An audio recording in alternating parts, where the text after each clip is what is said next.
Era inevitable, mi querido Isilio, que llegáramos al tema Donald Trump 47 versus migrantes venezolanos, causa venezolana, ya vamos a entrar en materia, en momentos donde por un lado pareciera, vuelvo yo como abogado del diablo, que hay ciertas contradicciones. Ha sido determinante esta segunda administración de Trump para colocar a Venezuela en la agenda y en el proceso de restauración democrática. No ha habido presidente, quiero decir, en la historia de Latinoamérica que ante una situación inédita como la nuestra, que es un Estado convertido en una organización criminal, haya tenido una respuesta como la que está teniendo. Eso hay que decirlo. Pero por otro lado, de pronto vemos que suspende el TPS, suspende el parol, pone un poco a los venezolanos en situación de incertidumbre. Y tú me decías, bueno, un momento, aclaremos, cuéntame. El tema de nosotros los venezolanos, porque a pesar de que yo he abrazado este país con todo y su bandera y su tradición, el tema de nosotros los venezolanos es que somos unos llorones de primera categoría. Oye, invadimos el país a través de aprovechándose de una apertura ilegal que hizo un presidente que yo le digo el viejito dormilón, que estaba más allá ido que sabiendo hacer lo que tenía que hacer. Bueno, abre las puertas del país. Abogado del diablo, te invadimos porque existe un desplazamiento forzoso que nos obligó a muchos a irnos de Venezuela. Muy bien. Entonces, algunos fueron aceptados en Colombia, otros en Perú, otros en Brasil, en Chile, en Estados Unidos no.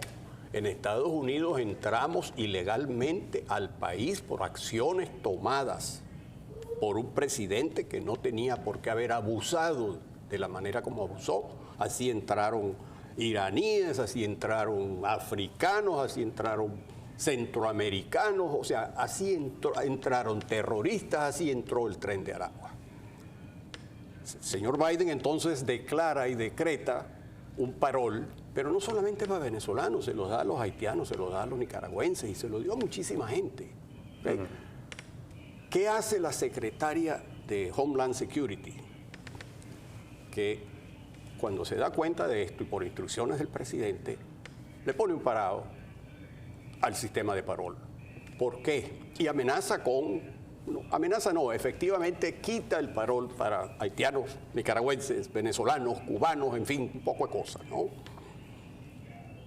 Y resulta que los venezolanos armamos un escándalo, ¿cómo va a ser posible? Entra entonces una corte de primera instancia y paraliza la orden del presidente. El presidente entonces, porque era su política migratoria en general, no era una cosa hacia los venezolanos, era acabar con la inmigración ilegal por todos los medios. Fue su oferta electoral. Así es, cumplió. Promises made, promises kept. Promesas hechas, promesas cumplidas.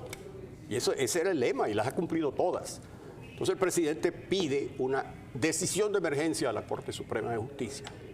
Y la Corte Suprema decreta que sí, el presidente, así como el señor Biden tenía la autoridad para imponer el parol, el presidente actual tiene la autoridad para quitarla. Pero han habido jueces también que han restituido el TPS y el parol humanitario. Claro, y por eso es que el tema está en la Corte Suprema de Justicia, y por eso es que la Corte de Suprema de Justicia ya decidió que el presidente podía quitarlo.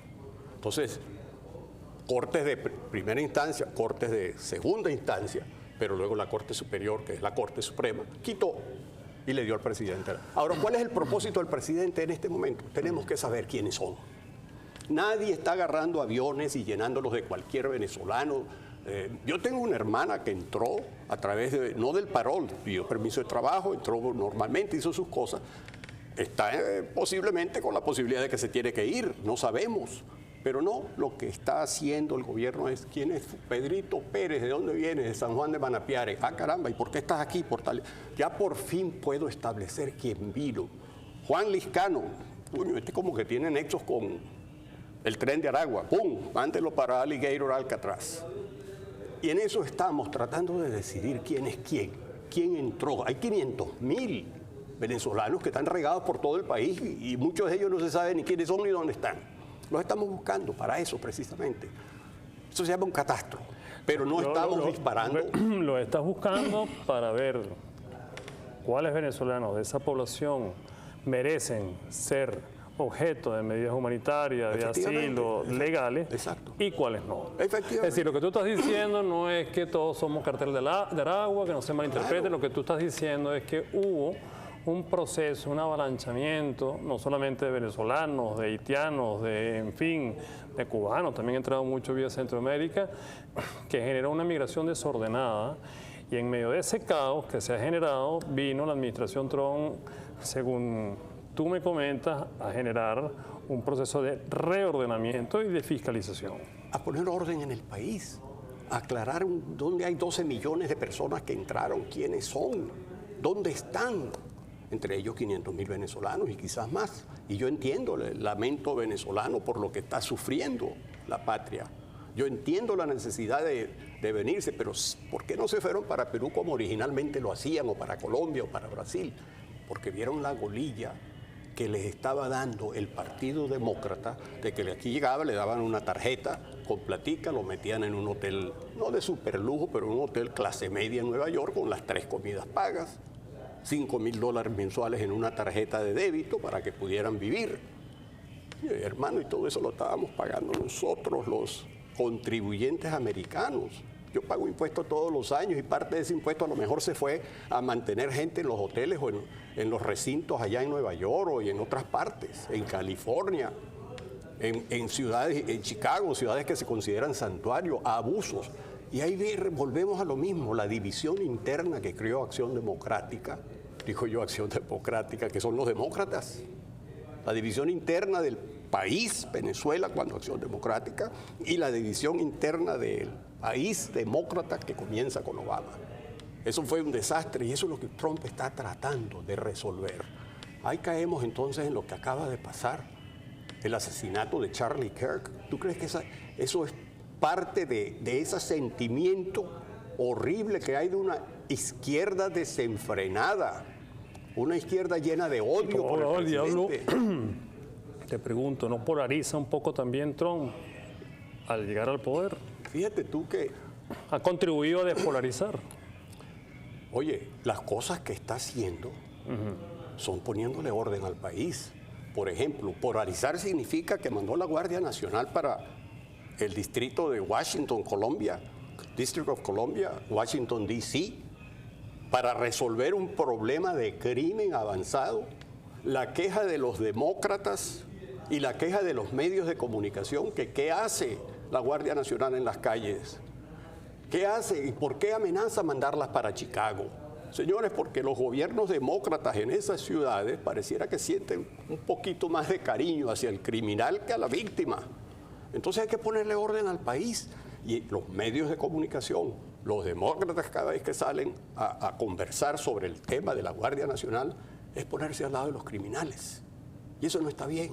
Quejándose de que estamos deportando al Tren de Aragua, quejándose de que al Maryland Van, el tipo el salvadoreño que mandamos, quejándose, protegiéndolo.